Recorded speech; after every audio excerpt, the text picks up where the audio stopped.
हाज़िरी दी। कितने दिन आपने अकीदा समझना चाहा, ये तो आपकी समझ की गलती है। कभी नहीं सुना तो सुनने के लिए बुलाते भी तो आजकल ऐसे लोगों को है। प्रोग्राम करवाएंगे, जलसा करेंगे, लाखों का खर्च करेंगे, मगर बुलवाया किसको जाएगा? जो खूब हंसा करके चला जाए उसे बुलाया जाएगा, जो चुटकुले सुना करके चला जाए उसे बुलाया जाएगा, जो लतीफे सुना करके चला जाए उसे बुलाया जाएगा, जो नचनिया बन करके आए और चला जाए वो उसे बुलाया जाएगा। नहीं नहीं, ये जलसा इसलिए नहीं होता कि तुम अपने नफ्स के लिए करो, ये जलसा इसलिए नहीं होता कि हंस हंस करके चले जाओ, ये जलसा इसलिए किया जाता है कि तुम्हें मालूम हो ईमान क्या है, तुम्हें पता चले इस्लाम क्या है, तुम्हें पता चले शरीयत क्या है, तुम्हें पता चले कुरान का उसूल क्या है, कुरान का ज़ाब्ता क्या है। सुनो सुनो, आलिम बाद में है, मुफ्ती बाद में है, पीर बाद में है, और खुदा का कलाम सबसे पहले। बेश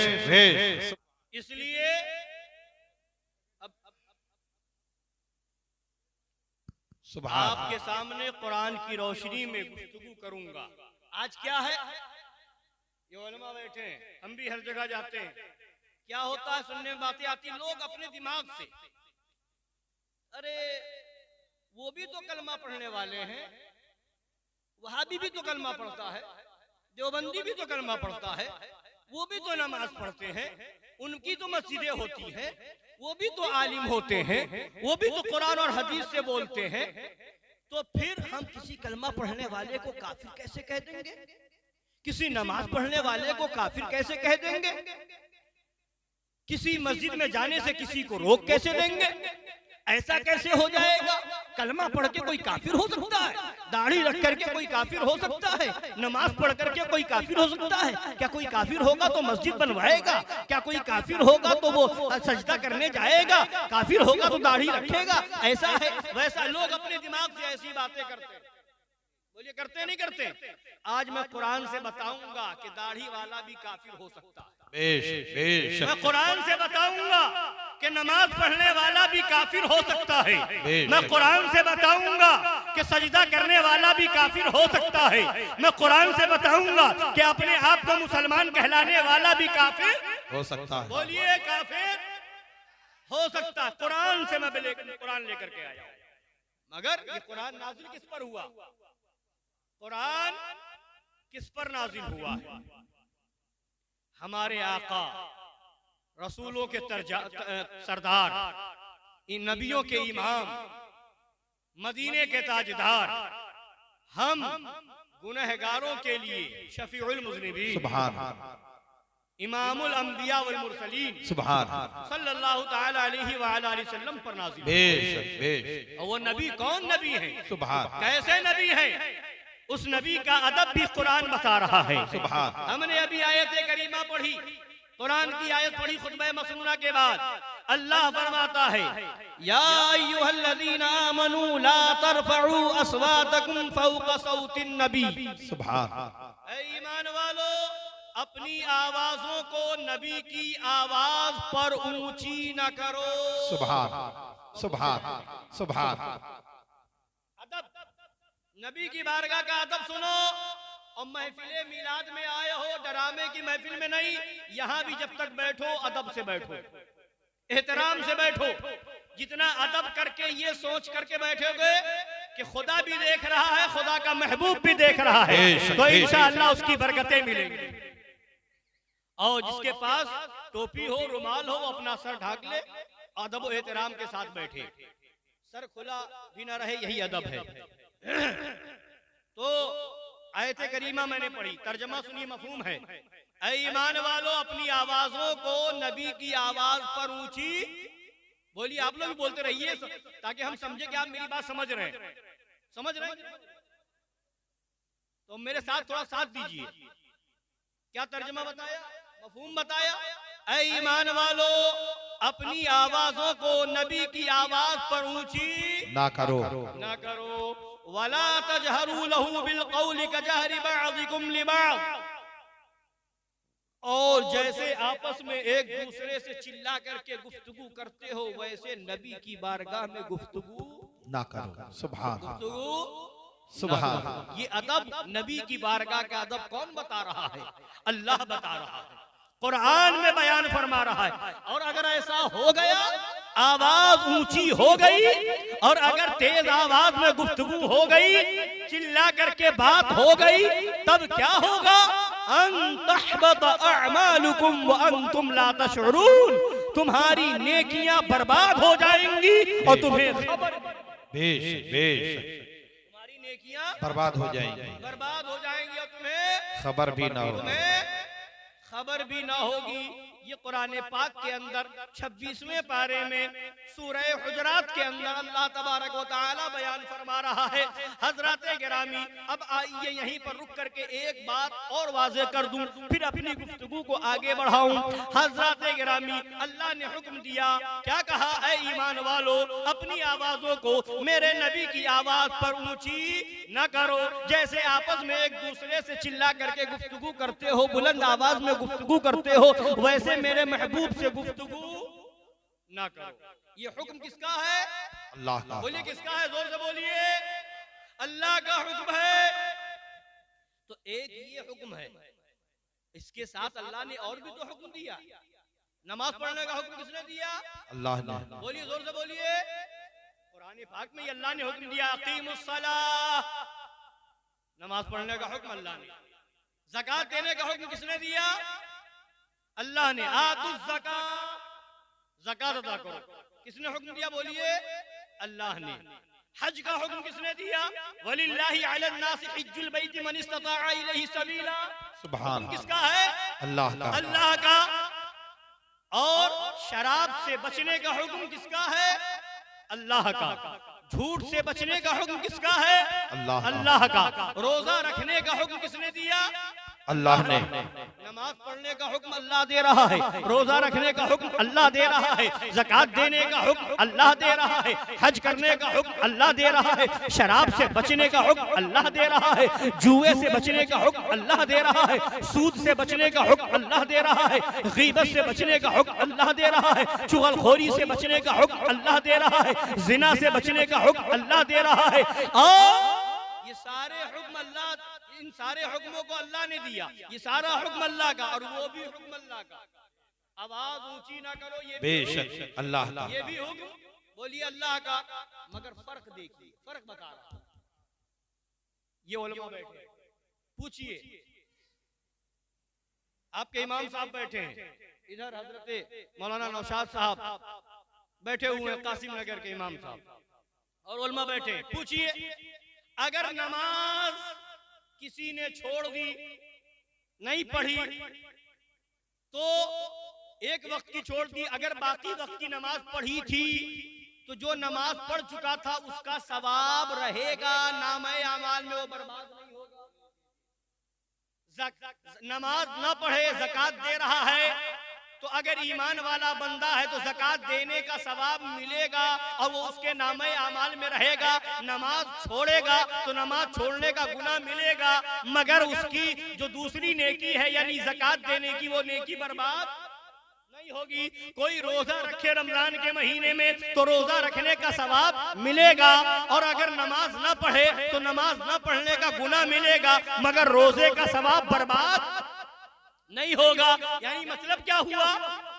एक काम जो अच्छा करेगा उसका सवाब मिलेगा, और जो अगर हुक्म इलाही के खिलाफ किया तो उसका गुनाह मिलेगा। इसके जो करेगा, नमाज पढ़ेगा तो सवाब मिलेगा, छोड़ेगा तो गुनाह मिलेगा, मगर उसकी वजह से दूसरी नेकी बर्बाद नहीं होगी। रोजा रखेगा तो सवाब मिलेगा, न रखेगा तो गुनहगार होगा, उसकी वजह से दूसरी नेकी बर्बाद ना होगी। अगर हज फर्ज होने के बाद नहीं करेगा तो गुनहगार होगा, करेगा तो सवाब पाएगा, न करने की वजह से दूसरी नेकी बर्बाद नहीं होगी। ज़कात फर्ज होने के बाद अगर देगा तो सवाब मिलेगा, नहीं देगा तो गुनहगार होगा, मगर उसकी वजह से दूसरी नेकी बर्बाद नहीं होगी। शराब अगर पिएगा तो गुनहगार होगा, मगर उसकी वजह से दूसरी नेकी बर्बाद नहीं होगी। जुआ खेलेगा, गुनहगार होगा, मगर उसकी वजह से दूसरी नेकी बर्बाद न होगी। सूद का माल खाएगा तो गुनहगार होगा, मगर उसकी वजह से दूसरी नेकी बर्बाद नहीं होगी। मौला माजरा क्या है? ये हुक्म भी तेरा है, वो हुक्म भी तेरा है। नमाज छोड़ दे गुनहगार हो, अमाल बर्बाद ना हो। रोजा छोड़ दे गुनहगार होंगे, नेकी बर्बाद नहीं होगी। हज छोड़ देंगे गुनहगार होंगे, बाकी नेकी बर्बाद ना होगी। दाढ़ी मुड़ा लेंगे गुनहगार होंगे, बाकी नेकी बर्बाद नहीं होगी। मगर ये हुक्म भी तेरा है। अगर नबी की बारगाह में आवाज ऊंची हो गई तो अब नमाज भी बर्बाद, रोजा भी बर्बाद, हज भी बर्बाद, ज़कात भी बर्बाद, कोई अमल काम ना आएगा। बेशक बेशक बेशक बेशक कोई अमल, कोई नेकी काम नहीं। नमाज भी बर्बाद हो गई, रोजा भी बर्बाद हो गया, हज भी बर्बाद हो गया, ज़कात भी बर्बाद हो गई, सारे अमाल बर्बाद हो गए। मौला माजरा क्या है? ये हुक्म भी तेरा है, वो हुक्म भी तेरा है। वहाँ पर इतना सख्त हुक्म नहीं है, यहाँ पर इतना सख्त हुक्म क्यों है? तो जवाब मिलेगा मेरे बंदे सुन। मामला यह है कि जब मैंने हुक्म दिया था नमाज पढ़ने का, मामला मेरा और तेरा था। ज़कात का हुक्म था, मामला मेरा और तेरा था। हज का हुक्म था, मामला मेरा और तेरा था। तू मानता, मेरे हुक्म को मानता, मैं सवाब देता। तूने छोड़ दिया, मैंने गुनहगार कर दिया। मगर नबी की बारगाह वो बारगाह है कि यहाँ मामला मेरा और तेरा नहीं है, मामला महबूब का है। बेशक बेशक सुभान अल्लाह। नारे तकबीर, नारे रिसालत, जश्न ईद मिलादुन नबी, अज़मत मुस्तफा, अज़मत मुस्तफा। सुभान अल्लाह सुभान सुभान। सोचो मुसलमानों, गौर करो, जिस बारगाह का ये आलम है कि आवाज ऊंची हो जाए तो सारी नेकी बर्बाद हो जाए। बेशक बेशक। अब अगर उस बारगाह के बारे में, उस नबी के बारे में कोई ये लिखे कि नबी मरकर मिट्टी में मिल गए, तो क्या उसकी नेकी काम आएगी? बोलिए नहीं नहीं। जब नबी की बारगाह में आवाज ऊंची हो जाए तो नेकियां बर्बाद हो जाए, तो कोई अपनी किताब में ये लिखे कि जैसा इल्म नबी को है वैसा बच्चों, पागलों, जानवरों को है, माअल्लाह, तो क्या ऐसों की नमाज काम आएगी? ऐसों का रोजा काम आएगा? ऐसों का हज काम आएगा? और जो जब नबी की बारगाह का ये अदब है कि आवाज ऊंची होने पर नमाजें बर्बाद हो जाए, रोजे बर्बाद हो जाए, हज बर्बाद हो जाए, तो अगर कोई उस नबी के बारे में लिखे कि जिसका नाम मोहम्मद या अली है वो किसी चीज का मालिक व मुख्तार नहीं, माअल्लाह, तो बताओ क्या ऐसों की नमाजें काम आएंगी? ऐसों को रोजा काम आएगा? नहीं नहीं। तो आए सुन्नी मुसलमानों, अगर जानना चाहते हो कि सुन्नियों में और देवबंदियों में फर्क क्या है, सुन्नियों में वहाबियों में फर्क क्या है, सुन्नियों में अहले हदीस कहलाने वालों में फर्क क्या है, सुन्नियों में तबलीगी जमात वालों में फर्क क्या है, तो फर्क यही है कि सुन्नी नबी की बारगाह का अदब करता है और ये बेअदब है। नमाज अदब वाले की कबूल होगी और बेअदबों की मुंह पे मार दी जाएगी। सुभान अल्लाह सुभान सुभान अल्लाह सुभान सुभान अल्लाह सुभान सुभान।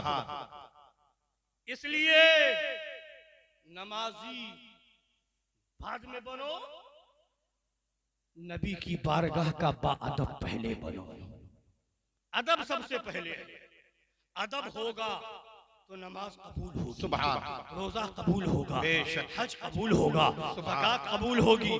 और इसके बगैर नबी की बारगाह की बेअदबी करो, तौहीन करो, गुस्ताखियां करो और फिर नमाज पढ़ो, तो कसम खुदा की वो नमाज नहीं है, वो सिर्फ उठक बैठक। बेशक बेशक। जमीन पर सर पटकना है, नमाज नहीं है। नमाज तो जब होगी कि नमाज भी पढ़ो, नमाज पढ़ने के बाद मदीने शरीफ की तरफ चेहरा करके कहो मुस्तफा जाने रहमत सलाम, शमे बज़ में हिदायत पे रखो सलाम। सुभान अल्लाह सुभान सुभान अल्लाह सुभान सुभान अल्लाह। जिंदाबाद जिंदाबाद। सुभान। तब नमाज है। और अगर गुस्ताखी करो नबी की, तौहीन करो नबी की, नबी को अपनी तरह कहो और फिर माज़अल्लाह रोजा रखो, तो सुनो वो रोजा नहीं है, सिर्फ भूखा रहना है। जी जी जी जी जी। पर भूखे प्यासे मरना है। नमाज वो रोजा नहीं है, रोजा तो उसका है जो रोजा भी रखे, और कहे या रसूल अल्लाह, फर्श वाले तेरी शौकत का उलू क्या जाने, खुसरवा अर्श पे उड़ता है फर। सुभान अल्लाह, सुभान सुभान। 2 रकात नमाज पढ़ो और कहो नबी हमारी तरह। माअज़ल्लाह। रमजान के महीने में रोजा रख लो, कहो नबी हमारी तरह। माअज़ल्लाह। एक हज करके चले आओ, कहो नबी हमारी तरह है। माअज़ल्लाह। अबे रोजा रख करके नबी की बराबरी करता है? नबी तो वो है। सुभान अल्लाह। उठाओ हदीस पाक, देखो नबी पाक सल्लल्लाहु ताला अलैहि वसल्लम ने सौमे विसाल रखना शुरू किया। सौमे विसाल किसको कहते हैं? जी। सौमे विसाल यानी मुसलसल रोजे रखना बगैर सहरी के और बगैर इफ्तार के, बगैर सहरी और बगैर इफ्तार की। सहरी भी ना करें, बस इतना कर ले कि रोजा रखने के लिए सुन्नत, और इफ्तार भी बस उतना कि रोजा खोलना है, बस उस लिए थोड़ा सा खा लिया सहरी में, थोड़ा सा इफ्तार में, और उसके बाद मुसलसल रोजा। इसको कहते हैं सौमे विसाल। नबी पाक सल्लल्लाहु अलैहि वसल्लम ने सौमे विसाल रखना शुरू किया। रोजाना रोजा, रोजाना रोजा। सहाबा ने देखा कि मेरे नबी सहरी इफ्तार के बगैर रोजा रख रहे हैं, तो सहाबा ने भी यही अमल शुरू कर दिया, यही अमल शुरू कर दिया। तो अब 1 दिन 2 दिन 3 दिन गुजरे। सहाबा जब मस्जिद नबवी में आए, नबी ने पूछा, देखा कि सहाबा के कदम लड़खड़ा रहे हैं, बदन में कमजोरी नजर आ रही है, ये चलने फिरने में कदम इधर से उधर जा रहे हैं। तो नबी ने पूछा, ऐ मेरे सहाबा, ये तुम्हारी हालत ऐसी कैसे हो गई? तुम चल रहे हो तो कदम लड़खड़ा रहे हैं, तुम खड़े नहीं हो पा रहे हो, कमजोरी नजर आ रही है। तो सहाबाए किराम ने जवाब दिया, या रसूल अल्लाह, आपको हमने देखा सौमे विसाल रखते हुए, तो हमने भी सौमे विसाल रखना शुरू कर दिया। अब ये सही आपने किया, वैसा हमने करना शुरू कर दिया। अब सुनो, नबी फरमा रहे सहाबा से, अय्युकुम मिस्ली। सुभान। मेरे सहाबा बताओ, तुम में से कौन मेरी तरह? सुभान। तुम में से कौन मेरी तरह? कौन मेरी तरह है? यानी सहाबा से नबी फरमा रहे हैं, तुम मेरी तरह, तुम मेरी तरह। अबे जब सहाबी नबी की तरह नहीं हो सकता, तो कोई वहाबी नबी की तरह कैसे हो सकता है? अक्ल होती तो खुदा से न लड़ाई लेते, ये घटाए उसे मंजूर बढ़ाना। सुभान अल्लाह, सुभान अल्लाह, सुभान। नारे तकबीर, नारे रिसालत, जश्न ईद मिलादुन नबी, अज़मते मुस्तफा, मकामे मुस्तफा। सुभान अल्लाह, सुभान। ये कुरान शरीफ है, इसी में जो अभी मैंने आयत करीमा पढ़ी, और मैं वाज़े करता चलूं, कुरान शरीफ से ही बयान करूं, ताकि किसी के दिमाग में शको शुबहा न रहे। आइए, लोग कह देते हैं ना कि ये काफिर कैसे हो गए, कलमा पढ़ने वाला काफिर कैसे, दाढ़ी रखने वाला काफिर कैसे, नमाज पढ़ने वाला काफिर कैसे, वगैरह वगैरह। तो ये लोग बातें लेकर के आते हैं, ऐसा कैसे वैसा कैसे। अब मैं कुरान सुना रहा हूँ, ये कुरान पाक है, इसका पहला पारा है, और इसके अंदर अल्लाह तबारक व तआला फरमाता है, व मिनन नासी मन यक़ूलु आमन्ना बिल्लाहि व बिल यौमिल आखिर व मा हुम बिमुमिनीन। सुभान, सुभान। सुनिए, तर्जुमा सुनिए। और कुछ लोग कहते हैं कि हम अल्लाह और पिछले दिन पर ईमान लाए, वो माहुम बिमुमिनीन, और वो ईमान वाले नहीं। बेशक, और वो, जोर से बोलिए, और वो ईमान वाले नहीं। वो मिनन नास मन यक़ूलु आमन्ना बिल्लाहि व बिल यौमिल आखिर, कुछ लोग कहते हैं हम अल्लाह और पिछले दिन पर ईमान लाए, यानी खुद कह रहे हैं हम ईमान लाए, मगर अल्लाह फरमा रहा है वो माहुम बिमुमिनीन, वो सुभान नहीं है, ईमान वाले नहीं है। ये कौन लोग? ये चोटी वाले नहीं थे, ये चोटी वाले लोग नहीं थे, दाढ़ी वाले थे, नबी के पीछे नमाज पढ़ने वाले थे, रोजा रखने वाले थे, कुरान पढ़ने वाले थे, वो लोग जिन्हें मुनाफिक कहा जाता है।